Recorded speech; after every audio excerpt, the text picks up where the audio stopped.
Guys welcome to our channel Amy Parker. Guys ഇന്നത്തെ video എന്ന് വെച്ചാൽ നമ്മള് ആറ്റിൽ പോയി കുറച്ച് പരലിനെയൊക്കെ പിടിച്ചു. ഇത്രയും പിടിച്ചിട്ടുണ്ട് നമ്മള്. നമുക്ക് ഇത് അരാപ്പയ്മയ്ക്ക് നമുക്ക് ഫീഡ് ചെയ്യാം. ഒരു വലുതിനെ തന്നെ ആദ്യം ഒന്ന് എടുക്കാം.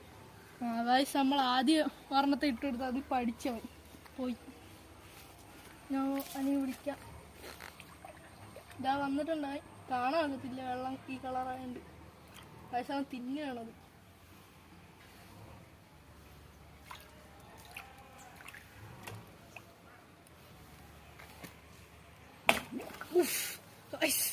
ഞാൻ പോലും പേടിച്ചു. ഞാൻ പോലും അറിഞ്ഞിട്ട് ഇവിടെ അടുത്തിട്ടുണ്ടായിരുന്നു.